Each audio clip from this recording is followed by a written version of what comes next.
Hello guys, I am in Lviva. This is urban type settlement nearby Kyiv. It's about 10 kilometers to Kyiv, to the south of Kyiv. And it's placed nearby very famous highway E95 E95. This is the huge, the big road that connects St. Petersburg and Odessa. E95, this is famous song of the Russian rock band Alisa. They made it in 1995 because they used to travel from St. Petersburg to Moscow. This highway inspired them to create this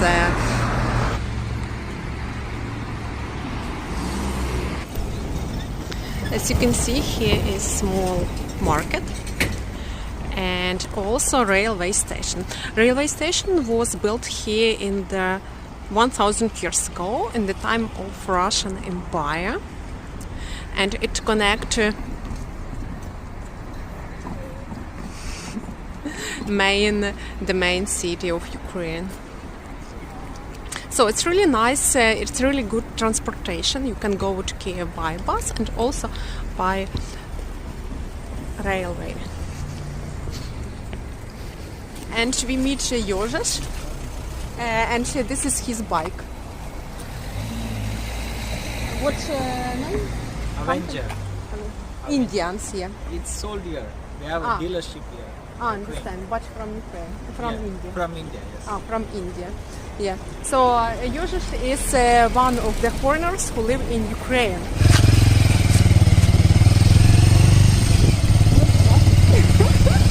Don't need to worry, I have an experience of more than 20 years. Yeah. So we went to the wrong directions, but I would like to show you some private houses of Lviva. You can see here gorgeous houses with the huge fence. Ukrainians like fancy fence. Massive trees, new houses there. A very nice bird singing.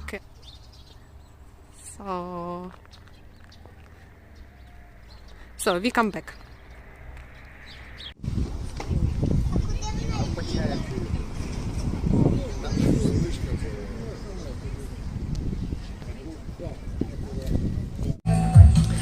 Hello guys, good afternoon. So I know in Lviva urban settlements nearby Kyiv. It's 10 kilometers from Kyiv, and I meet with Yogesh. This is an Indian guy who lives in Ukraine already for 3 years. Yes. And Yogesh, can you tell us why you here in Ukraine? Yes, basically I am married to an Ukrainian, and I live here for 3 years, more than 3 years.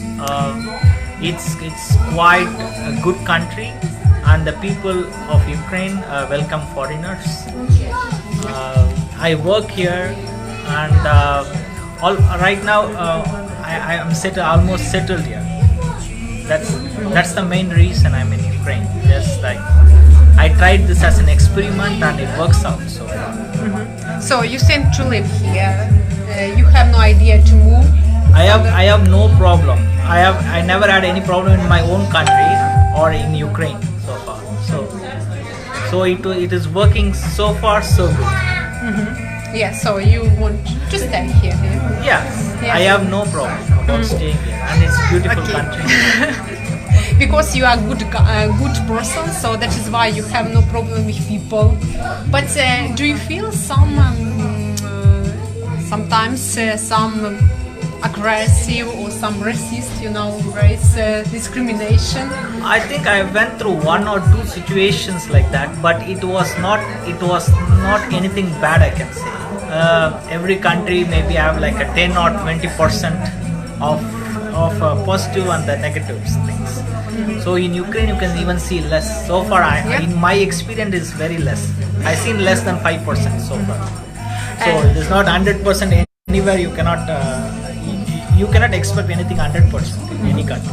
You told that you had experience to live in UK. Yes, I spent there 4 years. I went there as a student. I lived there 4 years, but more than UK, I love Ukraine. Yeah, and you used to work there. I've been in student. I studied college and also I did part-time work. Even I did full-time work when I have holidays. So I work like in a bakery production company.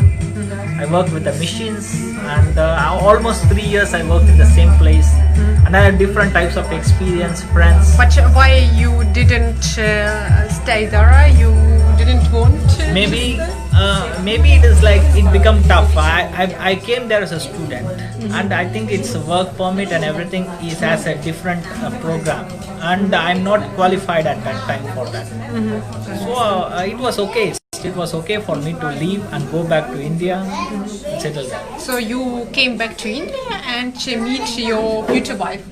Yes. I've been in India. I was working in India, and I met my wife who was learning some Indian dance. She came for a program to learn Indian dance, and we met there. We stayed 2 years in India, and now you met her in your town? Yeah, in my city. I'm from a city called Chennai in south part of India. Very nice cafe in Glebaha, you see. Here many kids. This is small town. I will upload the full video about my traveling here. But how you met her? You also had some practice in Indian dance? No, you have the same friends in India? No, I know like my wife's contact through one of my friends. She is more interested in dancing and she is more interested in participating in some kind of culturals from movies, this type of stuff. So I know from my friend, I talked to her, and we have I think we commonly share philosophical knowledge about philosophy, about religion, about all these things. So we have a common understanding. So you have many in common with your wife. Many in common. That is why, because many foreigners ask how can marry a Ukrainian woman. Yeah, and I think that's any person. It's not depend of the nationality. The nationality, you Indian or Ukrainian, you should have some common, some idea to live together. Yeah, yes, understanding and adaptability. The nationality, so you have.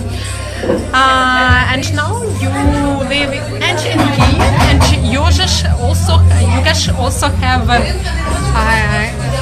has got a private house in Ukrainian village. Can you tell us about this experience? How you bought a house in just Ukrainian village? Yes. So the first year I was staying, not even a year, I can say when I came to Ukraine, I lived in this city called Kyiv for nearly 6 months. So after that we decided to, anyway our plan is to get our own house. So to get our own house, the city will be more expensive initially. So somewhere with nature and with a private house, that's more better to move out to a village. So I think we went there, and we saw different houses, prices, and it was really okay.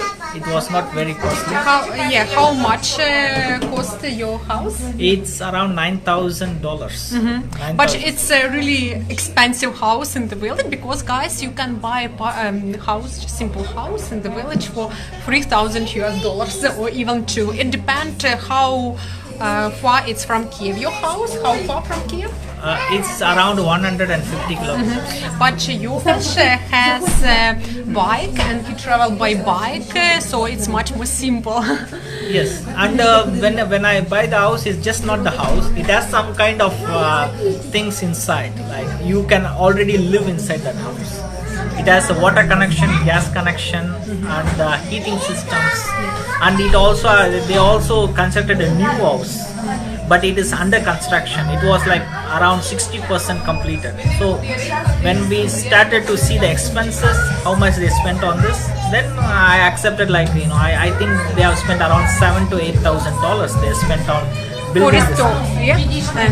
So he spent about $6,000-7,000 for restore it, to make everything there inside, so they can live there and during the summer and during the winter as well when it's cold. Yeah. And you told that you had a field there, some agriculture. Yes, it's not only a house. We have a land to do this agriculture, and it's around maybe 6,000 square feet land, or it's called 26 or 14 sotak. 14 sotak, is that right? 14 land. How they say sotak? So the hectares. Hectares. 1 hectare is big, right? Okay, so it's 14 something like land, and it's really a huge land. 14. Yeah. 14. It's not much. It's not much. Yes. 14 is not and you much. plant there are like tomatoes. Yogesh plant there are different natural products without. No, our idea is to have an eco-friendly environment, and we don't use chemicals, pesticides and insecticides. Without that, our experiment is to grow the plants. Is it your ideas to make, or your wife? Actually, it was my wife's idea, but we are doing in a combination. So it's my wife's idea not to do this one. We tried to have some kind of organic way of doing this one, but it is an hard work. It's not an easy way to do this without the insecticides and pesticides, because without tractor, without insecticides and pesticides, it's going to take a lot of hard work. But whatever we eat, it's going to be the best. It's going to be the best for the body. So we plant around the tomatoes, potatoes, garlic, onions, carrots. But do you use some techniques, or you do it by hand? Or no, we have like spade. We have like a kind of spade. We do our own digging. Not much. Only we dig the place where we are going to put the seeds or the plants. If we planted 100%, maybe like 40% will be success around this. Out of 100. So you don't take off all the soil, everything. You don't very care about this. Yeah, what we did is we covered this whole land of the 14 with yellow grass around it. So we don't like. There are a lot of unwanted grass grows on the field. So to stop that one, there is only two ways. One is you can spray the pesticides. Otherwise, you need to do the tractors to remove the seeds of the unwanted plants. Unwanted plants, what it means, what naturally grows in that land. But we want this genetically modified plants to grow there, like tomatoes and potatoes. So these things require it does not like the unwanted plants around it. Is it much work with your field or not? How much time you spent? I think it takes long time, because I see the village, the other part of the villagers, they plant in just one day. For me, it will take 3 weeks to plant, almost 3 weeks, with an effort of 6 to 8 hours a day. 3 weeks it will take to plant that whole field. But nevertheless, you have your basic job. You work online, so you got income mostly from online. Your online job. So my source of income is always online. It's this plantation and everything is doing for our own benefit. Yogesh is software engineering. Yes, I work for an American company. It's kind of I work for the American doctors through online. It's not programming, but it's still online. I work with softwares. It's like a support. Yes, technical support, customer care on these divisions. Yeah. Which is you can find and hear also. There are a lot of companies in the Kyiv. Yeah. There are a lot of there is still an job availability for English speakers in Kyiv. If you can speak English, but if you are really skilled like in programming or in IT generally, or you're an engineer, there is a lot of scope in Kyiv. how much you can take if you work for Kyiv company, for Ukrainian company as an IT specialist? In my job, I see that they are offering around $800 per month, around $800 per month. But in IT sector, if you're a skilled programmer or something, you can earn up to $1,500 to $2,000 per month easily. That is a scope for the ITs. There is always a good scope. It is where there is a lot of certification and your level of your experience. It all counts. There's not you should not be a fresher, but you should have already an experience to get this job. But it's really nice that you have house outside of Kyiv. For example, I'm a tour guide, and I have a kind of tour where we take people to the village and make some Ukrainian workshop. The host cook борщ, вареники. They show how to cook Ukrainian dishes, so you can take part in this in this event. Definitely. So this is like part-time job can be for you. What I observed is it is Ukrainians or so probably Ukrainians in future welcome you can foreigners. you can be guest in the Yogesh house and to see real Ukraine. It's nice that foreigners live in Ukraine. They are happy with their life, and especially foreigners from the east. So I wish you all the best here, and you stay in Ukraine, you grow this economy field at least, and thank you for coming, for sharing this experience with us. You're welcome. What do you want to wish the people from abroad? If you want to see as a tourist place, it is very good. You will have a really nice experience. If you want to relocate to Kyiv, if you want to live in Ukraine, or if you have any plans, this is nothing. It's going to give you a different experience for sure. You need to make sure that you are a job with you, or you have a skill, or you have some backup, and then everything works out good. Because Ukraine is more like a Western country, according to my understanding. It is almost moving. It is between the east and the west. It is still called the